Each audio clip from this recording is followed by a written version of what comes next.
Está começando mais um Antenados na Geral aqui na tela da Boas Novas, como sempre, agradecendo muito a Deus pela sua presença, pela sua audiência. Já quero começar aqui o programa de hoje deixando um versículo do dia. Recebe aí, Mateus 5,7. Bem-aventurados misericordiosos, porque alcançarão misericórdia. A misericórdia faz parte da essência de todo cristão.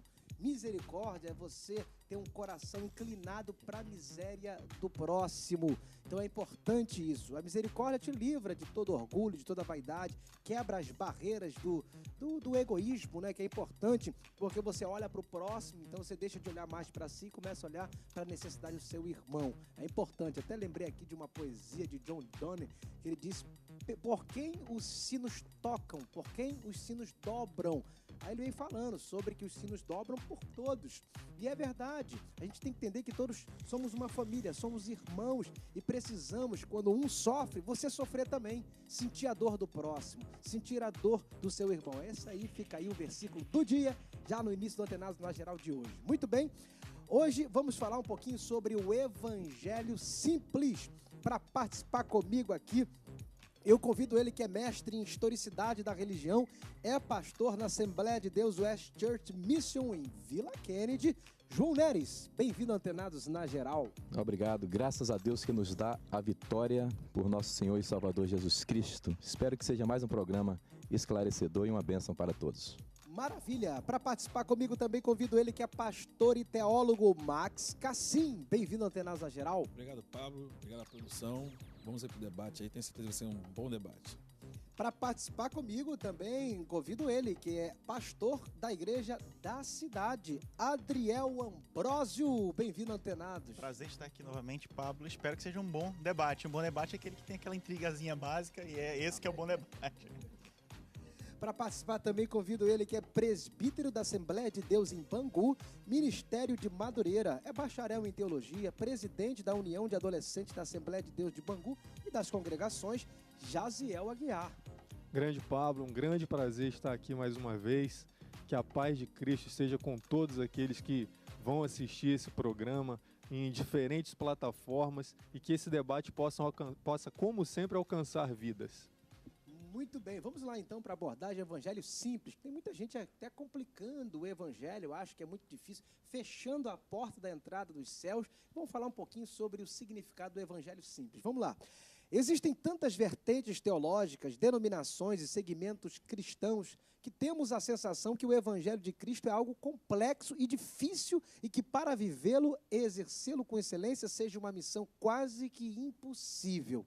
Existe entre as trincheiras teológicas e os pensadores cristãos aqueles que defendem a bandeira de um evangelho simples e prático, um evangelho que de fato promove Cristo.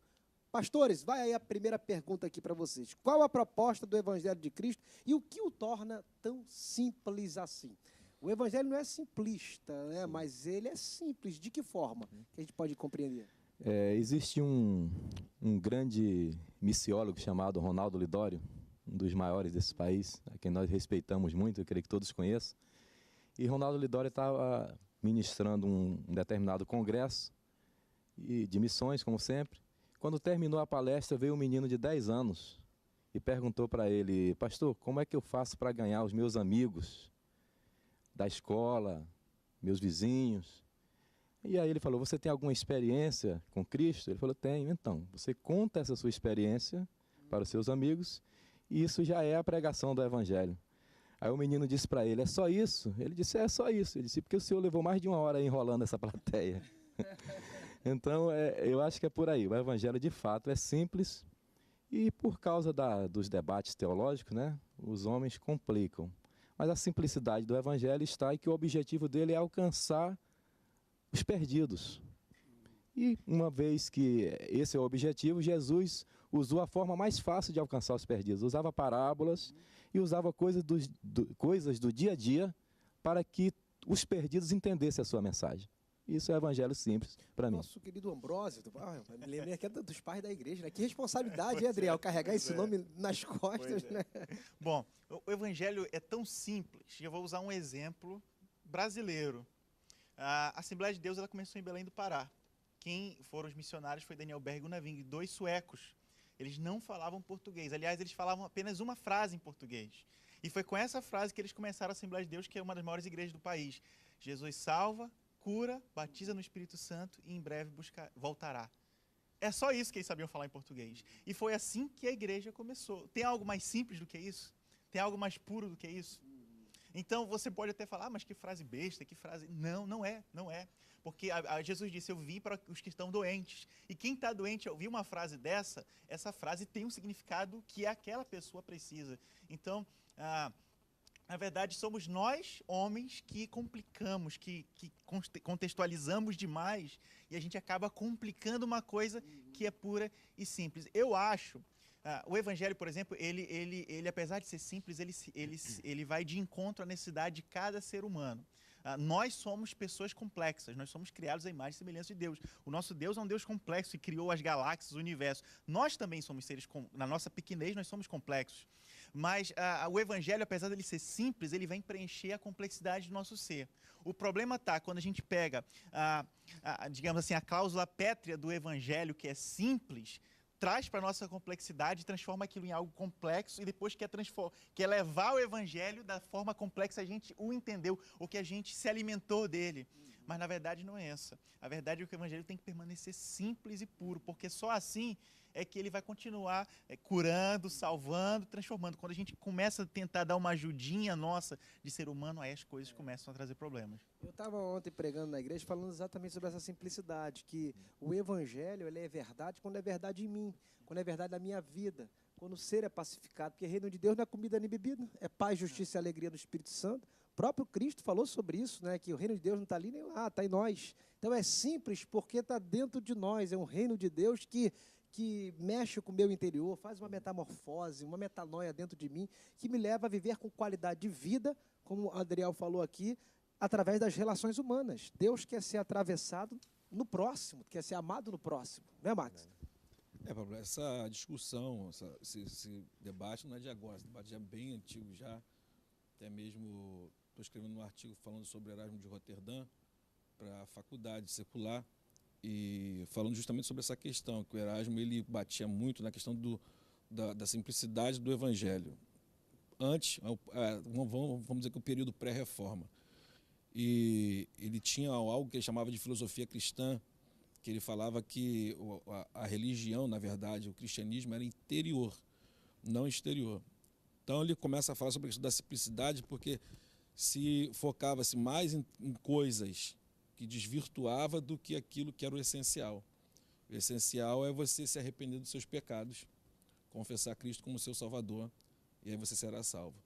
E aí, às vezes, quando a gente vê alguns debates, a gente até entende os debates, são até saudáveis, depois nós vamos com certeza falar isso aí, a questão da sistematização, mas aí eu falo justamente o seguinte, o ladrão da cruz ele não quis saber se ele era calvinista, arminianista, ele não queria saber se ele era eleito, se ele era predestinado, ele nem sabia se batizou. nem se batizou nas águas, Não participou não da ceia, participou da ceia, não viu o milagre de Jesus, ou se viu, de repente, viu de longe correndo dos soldados da época, mas no final, lá na cruz, ele falou assim, só te peço uma coisa, só se lembra de mim. Então, quer coisa mais simples do que isso? Se olhar para o Salvador e falar assim, eu reconheço que o Senhor é rei, agora ninguém está vendo o Senhor como rei, porque o Senhor está todo dilacerado, com uma coroa de espinho na cabeça. Mas ainda assim eu consigo ver no Senhor o Rei dos Reis que tem um reino. E reconheço que eu sou pecador, que eu não mereço. Lembra de mim. Eu acho que a coisa, eu acho que a síntese bíblica de simplicidade do evangelho que está ali no ladrão da cruz, porque ele reconhece, vê um Cristo sofredor, porém triunfante, e sabe que ele tem um reino e que ele pode levar aqueles que creem nele. É maravilhoso saber disso, né, Jaziel? Que o evangelho não tem a ver com ter, mas é sempre com ser, né? Então, o evangelho é a religião do coração. A gente tem que olhar para dentro de si, sepultar as arrogâncias, né? Mortificar o orgulho, as vaidades, as luxúrias, as cobiças. É uma coisa assim que começa do lado de dentro, e claro que ter que refletir do lado de fora, mas é simples por isso, né? Eu até lembrei de um Lutero, ele encontrou com um rapaz, até falei isso aqui uma vez. O rapaz chegou, falou para Lutero, como é que eu faço para glorificar Deus? Eu quero tanto entregar minha vida e glorificar Deus. Ele falou, olha, meu filho, o que você faz? Sou sapateiro. Então, faça o melhor sapato, atenda melhor os seus clientes, cobre o preço justo e você está glorificando a Deus. Por isso que é tão simples, porque tem a ver com a vida humana, com o cotidiano humano. Não é aquela coisa, porque às vezes dificulta por causa dessas teologias também. Quando a teologia não atrapalha, ela ajuda um pouco, mas geralmente né, acaba atrapalhando, confundindo a mente das pessoas, não é verdade? Eu acho que uma das palavras que mais traduzem o Evangelho de Cristo é reconciliação, né? Essa é o retrato do Evangelho. Cristo ele veio para nos reconciliar, nos levar de volta ao Pai. E ele é tão simples, a gente está falando de simplicidade, o Evangelho de Cristo ele é tão simples que ele alcança uma criança, ele alcançou o ladrão da cruz, ele alcançou Paulo, né, do nada, assim, de uma hora para outra. Se não fosse simples, uma criança não se converteria, ela não entenderia, né? O grande problema é quando a gente quer pregar o Evangelho através da teologia. A teologia não é para isso. A teologia é uma forma de nós estudarmos sobre Deus, conhecer, porque é bíblico, ele As mesmo ações fala. de Deus, né? Exatamente, conheçamos e prossigamos em conhecê-lo. Ela não é para que nós ganhemos almas. A alma não se ganha com teologia, a alma se ganha com o Evangelho, principalmente com o Evangelho pregado através do testemunho. Então, teologia ela não é ruim, ela é boa. Eu fui criado na Assembleia de Deus, né, já nasci, meus pais já faziam parte da Assembleia de Deus, então frequentei escola dominical a vida inteira e sabia lá o trivial, né, o Salmo 23, aquelas coisas básicas que a gente aprende na escola dominical, e aí resolvi fazer teologia. E eu achei que eu fosse chegar no seminário e ser como eu era na escola dominical, um dos melhores alunos, um dos que sabiam mais. Eu falei, vou chegar criado na igreja, vou chegar lá, sei bastante coisa. E me perguntavam por que eu estava fazendo seminário. Não, estou sabendo porque eu quero aprender, estou fazendo porque eu quero aprender mais sobre Deus, quero aprender mais a respeito da Bíblia. E quando eu cheguei lá, eu tive uma decepção muito grande, porque os caras que tinham dentro do seminário, eles eram monstros dentro da Bíblia. Eles sabiam muito, e eu vi que eu não sabia nada. E aí, muito se falava que se a gente estudasse muito, a gente desviava. Não, vai aprender demais, vai desviar. De jeito nenhum, muito pelo contrário. Quanto mais eu aprendi sobre Deus, sobre a palavra dele, mais convicção da minha fé eu tive. A teologia ela serve para isso. Não é para você pregar melhor o Evangelho. Porque para você pregar o Evangelho, você precisa conhecer Cristo e os preceitos dele. Agora a gente está falando aqui sobre o Evangelho simples, mas também precisamos destacar que ele não é simplista. E vamos falar aqui um pouquinho sobre o prejuízo do evangelho simplista. Aquela coisa do cara achar que é tão simples que ele não precisa, não tem compromisso, não tem responsabilidades, não tem que tomar decisões. Porque ele o crente simples. 007, agente secreto. Ele é tão simples que eu tenho ele no meu coração, isso é suficiente. Que às vezes o cara simplifica tanto que acaba até banalizando a graça de Deus. Sim. Acaba tratando o evangelho como se fosse uma cultura. E quando a religião se transforma em cultura, a pessoa pode estar perdida dentro da casa do Pai, porque ela acha tão simples a coisa que ela não se arrepende, não se santifica, não se separa, não luta contra o pecado, contra o mundo e contra a carne. Qual é o prejuízo do evangelho simplista para a igreja brasileira? É passar uma mensagem para as outras pessoas que vêm de diversas religiões, que têm suas normas, preceitos, né, estabelecidos, princípios, que no Evangelho não precisa nada disso. Né? Então é bom diferenciar. Quando nós dizemos que nós não somos uma religião como as outras, que Cristo é a nossa religião, nós estamos dizendo que o Evangelho é modus vivendi, é o nosso testemunho. E não queremos dizer que não haja nenhum preceito, que não haja nenhuma norma, que não haja uma conduta cristã. Eu quero ouvir também a resposta dos pastores, mas vou precisar para um break. Esse primeiro bloco foi para conta. Vamos para um rápido intervalo. Você que está aí gostando, aprendendo, sendo cheio de Deus, não sai não, que Antenados vai e volta já já.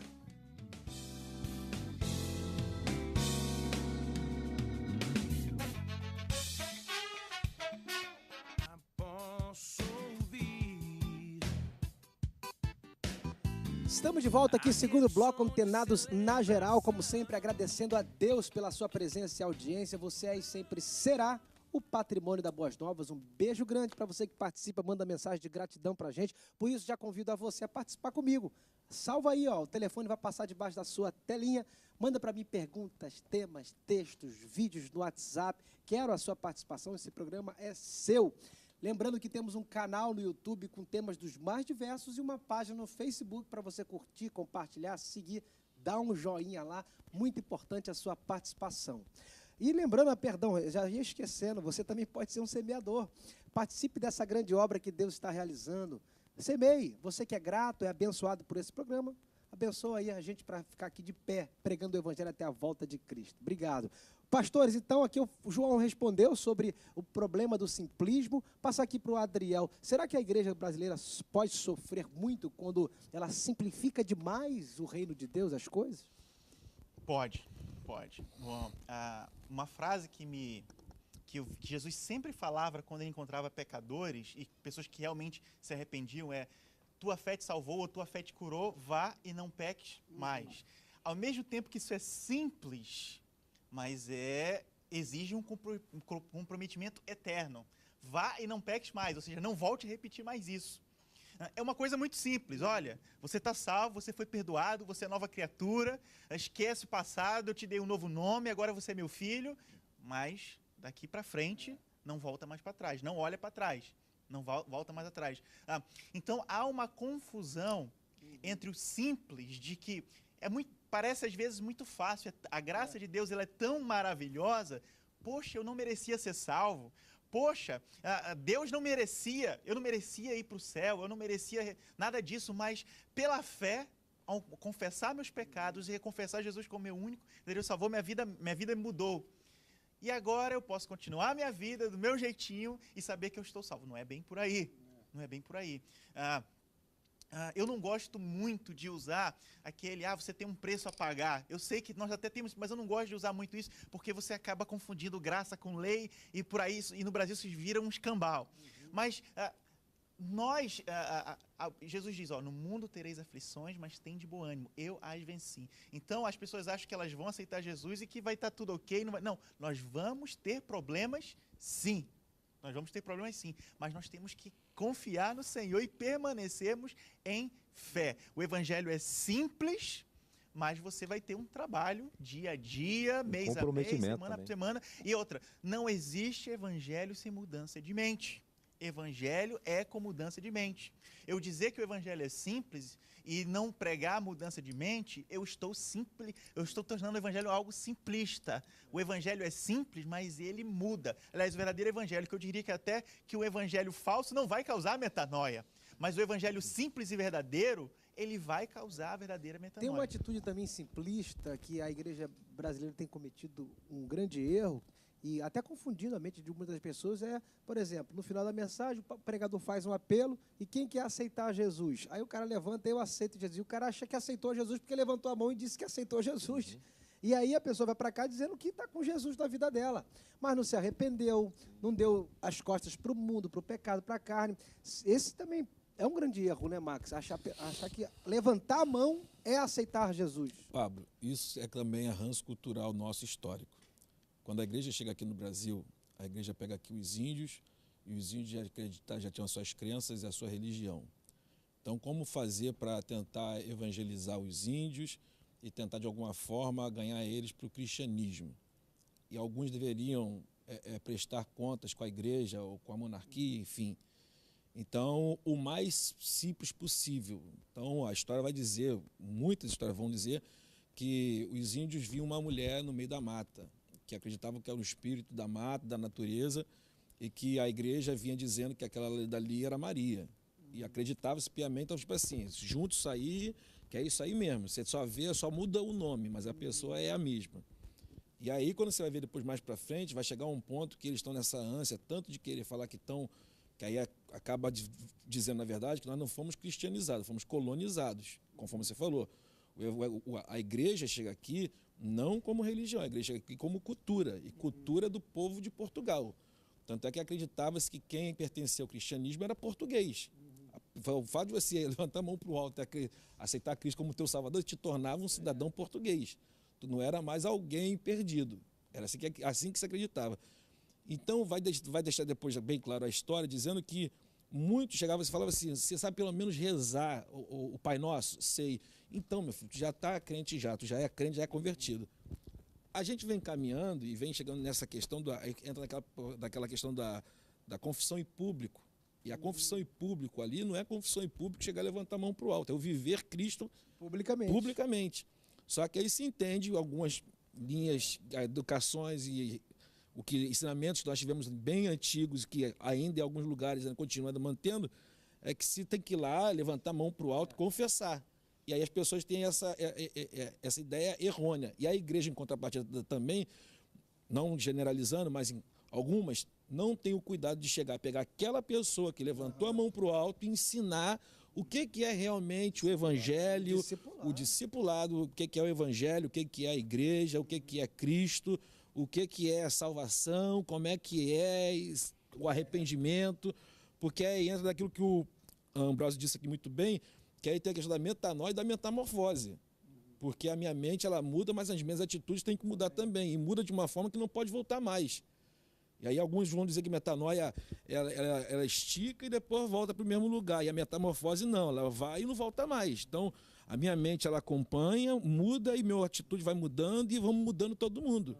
Então quer dizer, essa é a simplicidade. Agora, a questão do não ser simplista é justamente isso, de você tentar viver uma vida em amor em Cristo. Você vai ter que ir amar, não é coisa nossa, não pertence a nós, isso realmente vem da parte de Deus, que é algo que você vê no cotidiano, você atura algumas coisas, e você às vezes atura algumas coisas por causa do salário, porque é uma situação, uma circunstância, mas você, tipo assim, ninguém vai falar assim, eu aturo meu patrão porque eu amo meu patrão. Aturo o patrão porque está ali dependendo daquele salário ali. Isso é uma realidade. Agora, seria bom se todos amassem. Agora, que é uma luta nossa diária. Por isso que Cristo deixa bem claro, olha, dos 10 eu resumo. Amar a Deus acima de todas as coisas e ao teu próximo como a ti mesmo. Interessante essa coisa, está falando do levantar as mãos, é claro que pode ser, até corrigindo aqui, pode ser o início de um processo. Sim. Mas não se restringe a só isso, é o que o Max falou, é uma vida sendo vivida, uma metamorfose. Até mesmo porque o coração, que aí entra a questão do interior. O coração a gente não entende. A pessoa pode, de repente, de coração arrependido, levantar a mão para o alto, confessar, sair na rua, ser atropelado, morrer e realmente ser salvo. E aí, Jaziel, o que você tem a dizer? Assim? Nesse processo, o agente que vai fazer toda essa diferenciação é o Espírito Santo. Porque aquele que levantou a mão, né, sem entender muito o que é aquilo ali, levantei na empolgação, está todo mundo levantando, esse não aceitou Jesus como seu Salvador. Então, logo, ele não recebeu o Espírito Santo. Agora, aquele que verdadeiramente se arrependeu, reconheceu que houve um sacrifício na cruz para que ele fosse salvo, fosse resgatado, esse ele vai receber o Espírito Santo. E aí, entra o que o Ambrósio falou, todas essas dificuldades, todo esse processo de vai, não peques mais, mas o que é pecado? Como que eu estou pecando e como que eu deixo de pecar? Aí a gente vai ter o auxílio do Espírito Santo. Isso. Esse agente é que vai fazer toda a diferença, que vai orientar, que vai causar, isso aqui está errado, eu fiz, sou pecador, mas não posso permanecer nesse erro. Porque não há salvação sem conversão, né? Não há conversão sem arrependimento. Então, aí nesse caso, o arrependimento é isso, é um voltar-se para Deus. Então, nesse caso, convém lembrar que Romanos 10, Paulo diz assim, que aquele que confessar o Senhor Jesus como Senhor, em seu coração crer que Deus ressuscitou dos mortos, será salvo. Confessar Jesus como Senhor. Nosso apelo já está errado. Quem quer receber Jesus como Salvador? Bangu 1, 2 e 3. Sérgio Cabral, Lava Jato e Companhia Limitada. Todo mundo quer Jesus como Salvador, porque Jesus Agora, como Senhor é outra história. Como Senhor é outra história. Como Senhor, o ladrão da cruz, ele disse Senhor. Primeiro ele reconheceu, eu não presto. Nós estamos aqui porque merecemos. Aí depois ele disse, Senhor, lembra de mim. A mulher Sírio-Fenícia, Jesus chamou indiretamente de cachorrinha e ela disse, Senhor. Mas também os cachorrinhos se alimentam das migalhas. Dos seus donos. Então ela reconheceu Jesus como Senhor, e Senhor manda, Senhor dirige, Senhor muda o rumo. Existe uma geração de evangélicos no Brasil que só tem Jesus como Salvador. E não querem saber do Senhor. Não querem saber do Senhor, Então porque não o tem como Senhor salvar, né? é dono, o Senhor Salvador é que que não é Senhor, não define, salva. o Senhor é que escolhe. Então Jesus é nosso Senhor e Salvador. Ó, falando em Jesus, como sempre, esse programa é cristocêntrico, é para a glória de Deus. Tem até pessoas que chegam dizendo, pastor, sai correndo da minha casa para assistir o programa. Então esse programa aqui é teu mesmo, viu? Você, de repente, você está ligando a sua televisão agora, esse programa é seu. Teu, Antenados na Geral é seu. Então você pode contar para todo mundo que você tem um programa aqui na Boas Novas, que é o Antenados. Vamos lá, olha só. O que Jesus faria se a sua passagem na Terra ocorresse no século XXI, diante do nosso evangelho que temos vivido, pregado aí, que vocês têm visto aí? Como é que Jesus reagiria com essas igrejas, com os pastores, hein? Bom, Ele eu tenho Está do lado certeza. de fora, do lado de dentro? Eu tenho certeza que Jesus ia ser expulso por muitas igrejas, que Jesus ia ser odiado por muita gente. Eu tenho certeza que Jesus ia ser taxado como herético. Eu tenho certeza que Jesus iria andar no meio de pessoas que muitas pessoas da igreja não andariam. Jesus ia causar escândalo. Ia ser pedra de tropeço para quem não entendesse o evangelho dele. Jesus ia ser isso. Isso é uma coisa muito interessante. Por quê? Porque a gente torna o evangelho complexo. Mas se eu sou evangélico, eu não poderia estar sentado na mesa do político tal. Mas peraí, Jesus sentou com vários políticos. Vários políticos. Aliás, ele tinha discípulos que estavam no meio da política e trabalhavam com ele. Mas não quer dizer que Jesus ia se meter na política, pelo contrário, Jesus ia modificar a vida dele. Jesus não era modificado, ele modificava. E o problema do evangelho não ser simples é que as pessoas acham que por elas estarem na roda dos escarnecedores, elas vão se tornar escarnecedoras. Aliás, só por se sentar com um escarnecedor, elas já estão na roda dos escarnecedores. Não, Jesus se sentava com os escarnecedores, mas não se tornava escarnecedor. E convém lembrar... Porque ele não pecava como eles. Pelo contrário, ele purificava aqueles que eram pecadores. Ele sentava na roda não para somar, para diminuir. A Isso, ideia era isso. essa. Ele não era infectado, ele infectava as pessoas com o evangelho puro e simples dele. E isso a igreja hoje a igreja brasileira tem uma dificuldade de entender isso, que nós temos que ir para o mundo, sim, mas não para nos infectarmos com ele, mas para infectar o mundo com o vírus do evangelho. E convém lembrar que Jesus nunca chamou uma prostituta de raça de víbora, nunca chamou Zaqueu de pecador e nem de hipócrita, mas Jesus chamou os escribas e fariseus de raça de víbora, sepulcros caiados, escribas, fariseus e hipócritas. Jesus sempre atacou com um discurso forte os religiosos, e os pecadores ele amou. Inclusive Judas, o traidor, ele chamou de amigo. Tá? Então, a raiva de Jesus, podemos assim dizer, era contra a falsa religiosidade.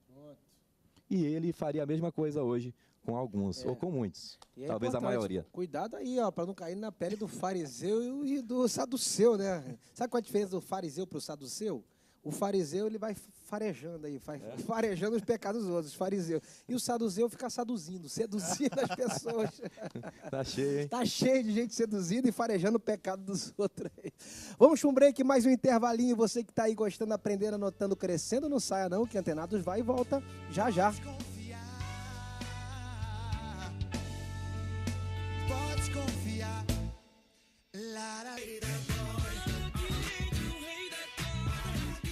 Estamos de volta aqui, terceiro bloco, Antenados na Geral, falando sobre o evangelho simples, puro e simples. É simples, mas não é simplista. Então fique ligado aí como é que você está vivendo o evangelho, como é que você tem levado a sua vida. Pastor João Neres citou aqui uma palavra muito poderosa. Jesus não pode ser teu salvador se ele não for teu Senhor. Então aceite, obedeça, submeta a Cristo como Senhor da sua vida. Porque se ele for Senhor, aí sim ele será teu salvador. Vamos lá, mais uma perguntinha, pastores. Como podemos exercer um evangelho com mais simplicidade? Como é que a gente pode descomplicar o evangelho? Porque às vezes o cara também começa a complicar. Você tem que fazer isso, você tem que estar... começa a botar um monte de regras pro cara. Tu tem que jejuar, tu tem que orar 3 vezes ao dia, tu tem que subir monte, tu tem que sacrificar, tu tem que pagar preço, tu tem que fazer tanta coisa que o cara, meu Deus, como é que eu vou alcançar esse nível de evangelho? Como é que a gente faz para, então, exercer o evangelho de forma simples? Eu gosto de 2 exemplos que a Bíblia dá. Jesus tem 2 personagens que ele chama de homem de grande fé, que é o centurião e depois a mulher sírio-fenícia. Ele chama os dois, homem de grande fé e mulher de grande fé. São os únicos personagens bíblicos que Jesus chama de homens de grande fé, os únicos. E aí a gente tenta, se a gente for fazer uma analogia, mas o que tinham nessas pessoas de semelhante para Jesus olhar para essas pessoas e chamá-las de homens de grande fé? Primeiro, que o centurião ele não era judeu. Por ele não ser judeu, ele era imerecedor, ele era pecador, não cumpria as leis, não era circuncidado. E a mulher sírio-fenícia também era uma estrangeira. Jesus chama ela de cachorra, porque os estrangeiros eram considerados como cães para os judeus. Mas, mesmo eles sabendo que não eram judeus, sabendo que Jesus era judeu, eles se achegam a Jesus, reconhecem ele como Senhor, reconhecem que eles não merecem mesmo, mas que pela fé eles poderiam receber alguma coisa dele. E Jesus chama eles de homens de grande fé. Então eu acho que isso cabe a nós. Nós reconhecemos o Senhor como o nosso verdadeiro Salvador. Isso não vem por essas complicações humanas, mas vem pela simplicidade do Evangelho. Qual era a simplicidade ali que eles reconheciam em Jesus? Era a graça de Cristo. Eles não tinham passado por nenhum ritual, por nenhuma festa de tabernáculos, não tinham sido circuncidados, mas eles sabiam que, eles reconheciam em Jesus que a verdadeira circuncisão não estava na carne em si, mas estava aqui no coração. O novo Evangelho, o foco dele é Cristo e a graça de Cristo para a humanidade.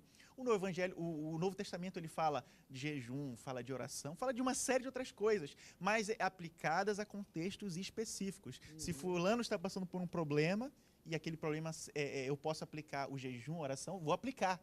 Mas a base do Evangelho é Cristo e a graça dele para com a humanidade.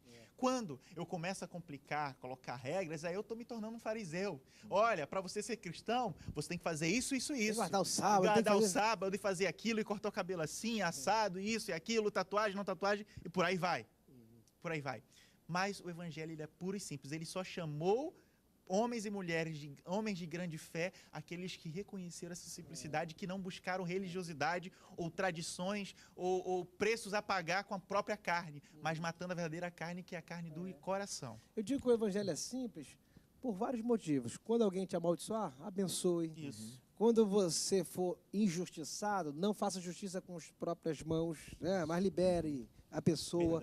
Quando você tem poder para fazer o que você quiser, mas a Bíblia diz, tudo é lícito, mas nem tudo convém. Então, mesmo podendo, não faça pela consciência no Evangelho. Sim. Então, quando eu vejo o Evangelho simples assim, quando você não faz acepção de pessoas, quando você não tem inveja, você pode não ter tudo o que você deseja, mas você é grato por tudo que você tem.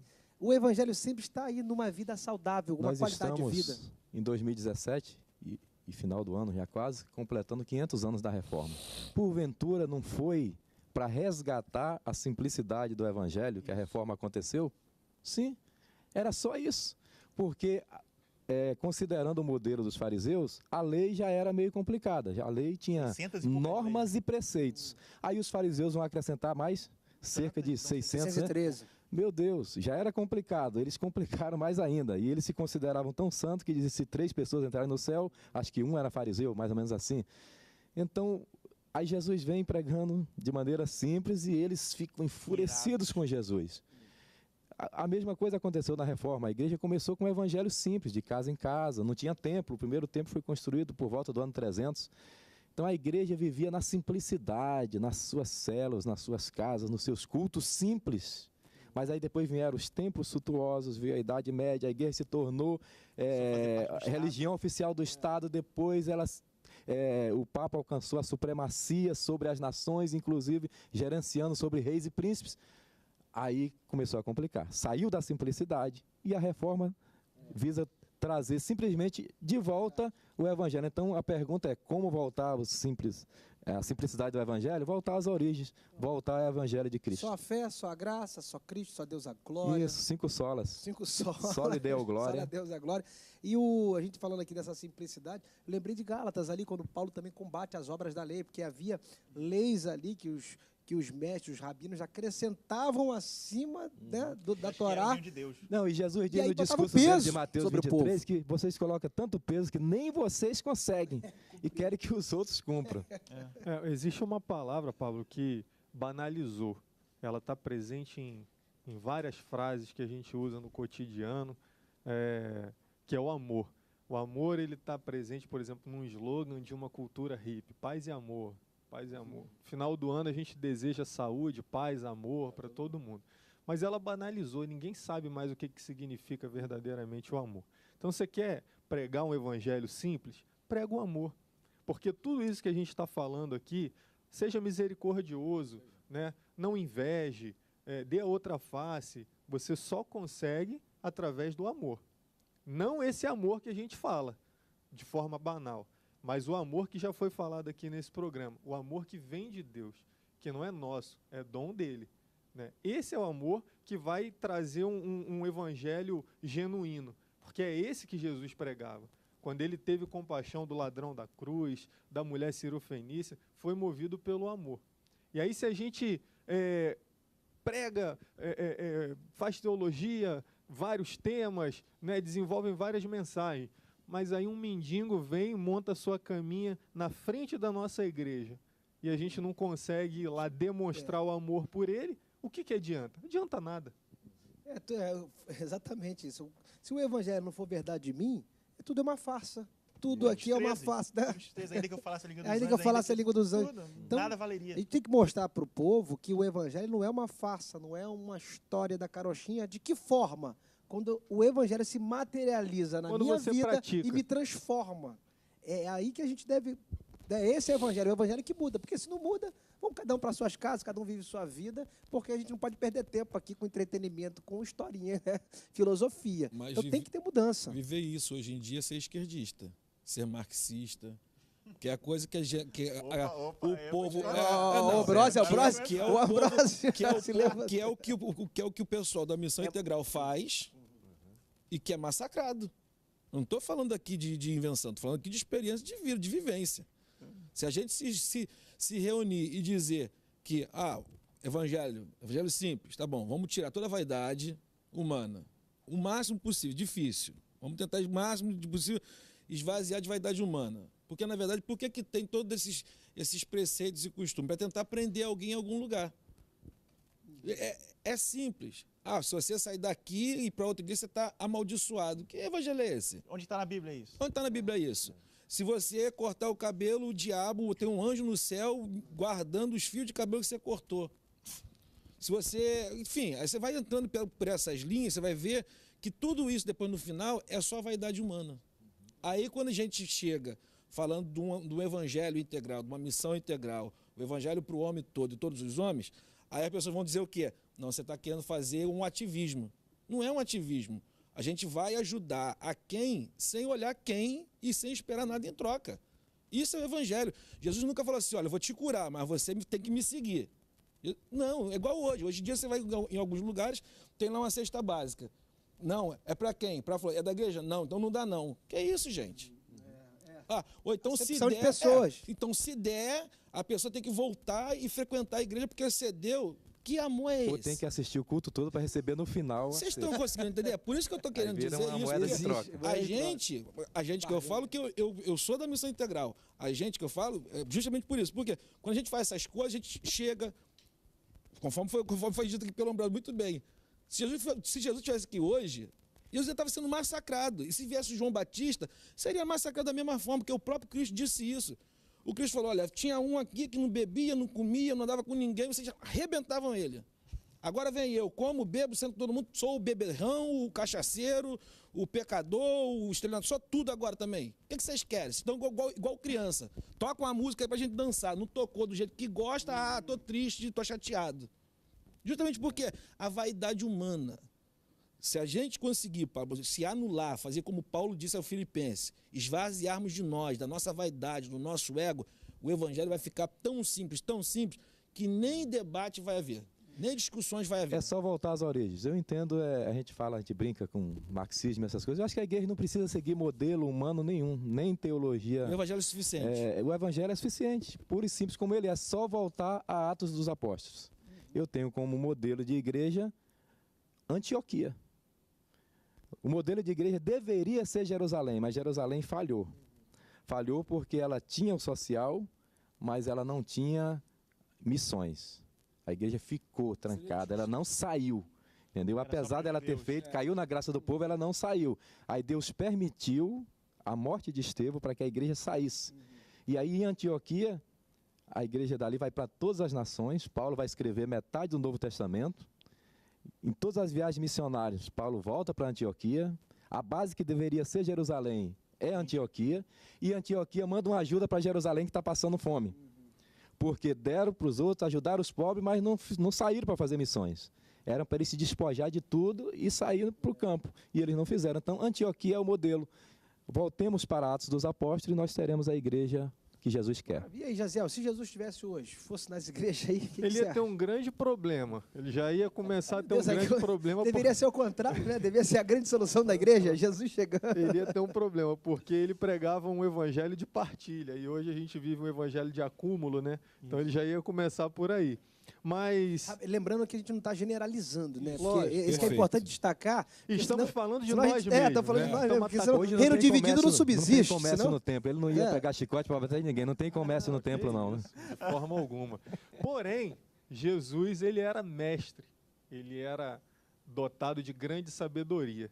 Então, quando a gente falar ele teria problemas, a gente está brincando. Ele com certeza saberia a melhor forma de passar a mensagem dele, como soube no passado através das parábolas, como ele soube através dos exemplos que ele deixou. Só não vê quem quer. A gente já falou de vários aqui, de Zaqueu, né? Enfim, só não vê quem não quer. Mas ele deixou os exemplos, ele deixou os ensinamentos de como seguir os passos dele. Então, ele teria, sim, um mundo completamente diferente, mas ele saberia lidar perfeitamente com esse contexto que nós vivemos porque Ele hoje. seria crucificado do mesmo jeito. Da mesma forma. No final ele ia ser Porque crucificado. existe muito, né?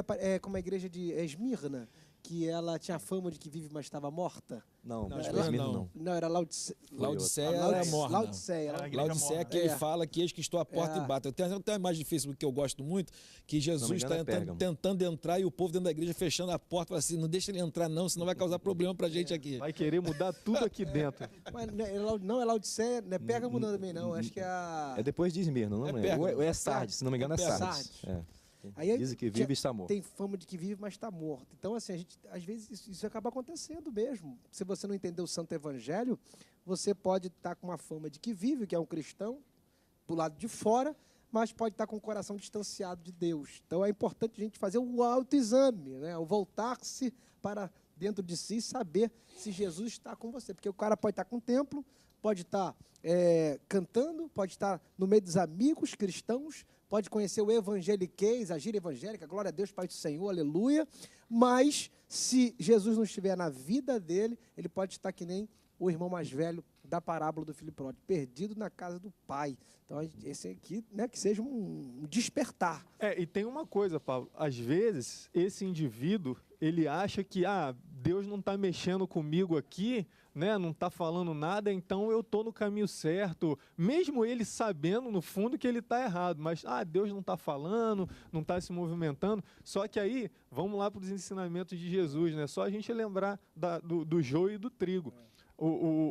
Os empregados chegam para o Senhor e falam assim, quer que a gente arranque aquele joio que está lá no meio do trigo? Ele fala, não, deixa ele lá. Pode deixar ele quietinho, porque senão pode arrancar também o trigo. Agora, no dia da colheita, aí vocês vão lá, arranquem e queima. Né? Então o cara pode achar que ele está muito bonito na fita ali, porque ele está ali, não está acontecendo nada, está crescendo, mas ele pode ser um joio no meio do trigo. E lá no final vai ter o acerto de contas.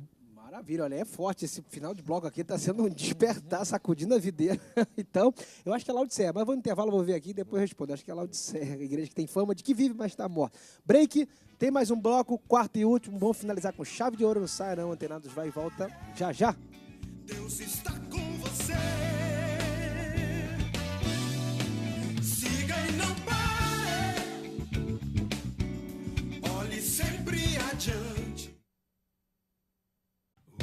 O céu se abriu em meio à escuridão. Estamos de volta aqui no quarto e último bloco, falando sobre o evangelho simples de Cristo. Na enquete aqui, no Perguntas e Respostas, o João acertou, que era a igreja de Sardes, que tinha fama de que vive, mas estava morta, viu? Ainda bem aí, ó, viu? Temos pregadores aqui, pastores preparados aí para acertar aqui as perguntas bíblicas. Vamos lá. O que Jesus faria... Não, essa aqui eu já fui. Se o evangelho que pregamos é tão simples, por que existe tantas correntes teológicas? Por que debatemos tantos temas polêmicos, pastores? Olha aí. Corrente já está dizendo, é para amarrar, entendeu? O nome já está dizendo, corrente é para amarrar. Eu queria aqui fazer uma propaganda do PSCC, Programa de Educação Cristã Continuada, que é da Assembleia de Deus em Belém, que é patrocinado pela Rede Boas Novas, e a última lição de outubro foi sobre a Reforma Protestante, em comemoração aos 500 anos. E eu dizia na aula que nós demos domingo de classe única, que toda a igreja começa simples, mas quando ela começa a crescer, porque em Atos dos Apóstolos, pastor, bispo e presbítero era a mesma figura. Mas depois do ano 100, o bispo vai ter a supremacia sobre os demais bispos. E depois todos os bispos serão chamados de pai. E o bispo de Roma será chamado de papai, porque ele é o pastor do imperador. E de papai vai ser chamado de papa. Então eu disse o quê? Que toda igreja começa simples, mas ela tem tendência a virar Roma. Toda igreja começa com 50, com 100, e é só vitória, é só amor. Mas quando começa a adquirir bens temporais, mega e suntuosos templos, dinheiro, porque tem um patrimônio que vale dinheiro. Para quem passar? Quem vai gerenciar? Quem vai me substituir? E aí criam-se os seus cardeais, seus bispos e seus papas em particular. Então isso tira a simplicidade do evangelho. A história se repete em cada grupo cristão. Ele é simples quando começa, e se ele não continuar com essa simplicidade do evangelho, vai virar um sistema. O que responde todo o tema de hoje, para encerrar minha fala aqui, é que as denominações, que são chamadas de várias correntes aí, cada uma vira o seu sistema em particular. E esse sistema é um sistema de poder. Esse sistema de poder, onde tem as cadeiras maiores para quem são mais importantes, esse sistema mostra que é um sistema temporal e terreno. Não tem nada a ver com o sistema de Cristo. E não tem nada a ver com o Evangelho. Tá? Então isso tira a igreja da simplicidade e leva ela para dentro de um sistema de poder. E num sistema de poder, se eu errar, eu devo ser punido. Se eu errar, eu devo ser cortado. Se eu errar, eu devo ser eliminado, porque eu fui de encontro ao sistema. E no Evangelho de Cristo, as pessoas são mais importantes do que o sistema. Pablo, essa questão de como fazer, por que fazem isso, é até de se entender, porque tudo isso começa mais literalmente em Paulo, justamente porque ele faz a sistematização de toda a teologia. Mas é de se entender por quê? Porque assim que Cristo morre, começa-se então a ver as heresias, e ela é de uma certa forma tentando deturpar aquilo que era o original. Isso dá para se entender. O problema é que às vezes as pessoas fazem das doutrinas, da teologia sistemática, algo maior do que o evangelho do reino. Por isso que alguns historiadores, e falo historiadores, nem cristãos são. Eles dizem que a igreja que existe nos dias de hoje não é a igreja de Cristo, é a igreja de Paulo. Paulo que elaborou todo esse sistema que existe nos dias de hoje. Porque justamente quando você vê, olhando de uma maneira sem ser crente, sem ser cristão, você vai ver que o evangelho é só Jesus, 12 homens e quem quiser seguir ele. Aí depois, quando você vai para as cartas paulinas, você vai ver que o negócio começa a sistematizar mais. Já começa a falar de presbíteros, já começa a falar de pastores, já começa a falar sobre a questão de organização, de ordem, de liturgias. Então já começa a sistematizar, mas justamente o quê? Para tentar manter pelo menos um padrão dentro de uma organização. E aí, as pessoas às vezes querem valorizar, conforme o pastor João Neres aqui disse, querem valorizar mais o sistema da organização do que o evangelho em si e as pessoas. A organização e o organismo fica colocado em segundo plano. Quando, na verdade, o evangelho valoriza mais o organismo do que a organização. Perfeito. Pode falar. Um grande problema da igreja hoje é que ela tá... Eu não vejo como ruim você ter um sistema. Um sistema é uma coisa boa. O próprio Deus, quando criou a natureza, ele criou um sistema. A água é para organizar, né? Para desce organizar. pelas montanhas, vai até o mar, depois ela evapora. Deus criou o sistema para tudo. E Deus deu sabedoria a nós a criarmos sistemas também. Agora, o problema é quando o sistema fica acima do evangelho. Aí que quebra tudo. Os sistemas são bem-vindos. Deus criou sistemas para o povo lá no deserto. Para quê? Não comam isso, não façam isso, tomem cuidado com a saúde de vocês. Moisés sistematizou. Deus deu sistematização para eles. Agora, o sistema nunca pode estar acima Perfeito. Que aí cai justamente naquela questão do sábado. Quando Jesus Cristo disse, o sábado foi feito para o homem. E não o homem para o por causa Porque do sábado. senão o cara ama o sistema e deixa de De amar amar a vida humana. o evangelho de Cristo. ser- E aí não há salvação. Por quê? Porque deixa de ter Jesus como Senhor e passa a ter o sistema como Senhor da vida dele. A praga maior que existe hoje em dia é a vaidade, né, Pablo? Tudo isso é provocado Orgulho, vaidade, arrogância. pela vaidade. O cara quer estudar teologia, ele quer se aprofundar, para quê? Não é Nem pra ensinar. sempre é para A ensinar. vanidade tem a ver com... pra vaidade. É para A vaidade. vaidade vaidade. tem a ver com vanidade, que é aquilo que é vão, passageiro. Então, quando o Exatamente. cara valoriza aquilo que é passageiro, é um vaidoso. Eu não sou contra as denominações, eu acho que elas são excelentes, elas vieram para Agrada diversas pessoas, né? exatamente para que o evangelho fosse propagado. De várias né? formas. E quem está ali dentro daquela denominação está feliz, amém, está seguindo a Cristo. Agora, quando você tem alguns exemplos que não entra na minha cabeça, por exemplo, eu sou ovelha lá do pastor João Neres, né? A igreja dele tem uma linha de conduta, tem a sua doutrina. Aí eu resolvo sair de lá e abrir uma igreja para mim. O que ela tem de diferente da dele? Nada. Ela é igualzinha. Ué, então para que eu abri uma outra igreja? Né? Qual foi a visão que Vaidade. Deus me deu? É uma concorrência. Isso é uma vaidade. Eu estou deixando entrar em mim aquilo que entrou no diabo lá atrás. Não, eu quero ser maior do que ele. Eu acho que eu posso angariar mais fiéis do que ele. Perfeito. Então, isso é vaidade. Nada justifica tudo isso a não ser a vaidade. Maravilha, pastores, quero agradecer muito a presença de vocês, o papo, como sempre, uma bênção. Obrigado, Brasil, obrigado você que me ouve. Todos os dias, 17 horas, aguardo você aqui. Beijo grande, até a próxima!